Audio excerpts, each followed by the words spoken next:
Magluluto ako ng schnitzels. Tara, samahan niyo ako.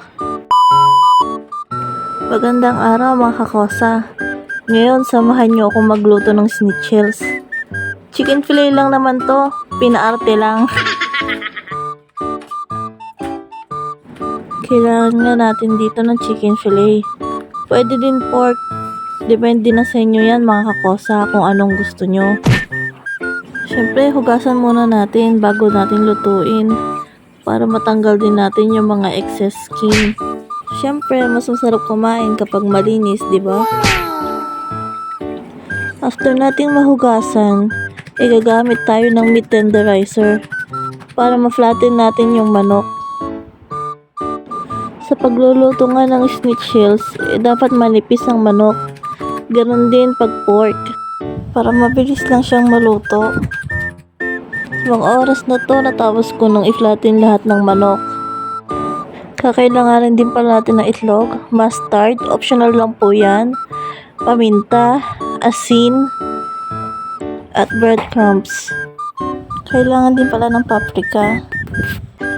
So dito nga karinak ko na yung 3 itlog.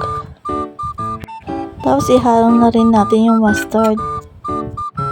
Optional lang po yan, depende pa rin po sa inyo kung gusto nyo po ng mustard. Nilagay ko na rin yung paminta, tsaka asin. Nilagay ko na rin yung paprika, tsaka mekos mo na yan insan. Sa separate plate, naglagay na ako ng breadcrumbs. Nilagyan ko na rin ng asin, tsaka paminta. Lagyan ko na rin ng paprika. Imekos mo na ulit yan insan. Dip na natin yung ating chicken sa may egg mixtures. At saka natin ilagay sa may breadcrumbs.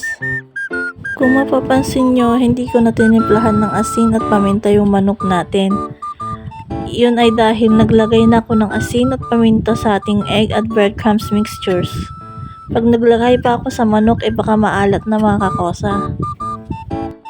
Syempre, depende pa rin po yan sa panlasa ninyo. Pag okay na nga, pwede na po nating iprito. Deep fry po natin mga kakosa para luto hanggang loob nang di nasusunog ang breadcrumbs. At ayan, may schnitzels na tayo. Thank you for watching. Bye-bye! Please subscribe, like, and click the notification bell para updated ka sa susunod ko mga video. Thank you!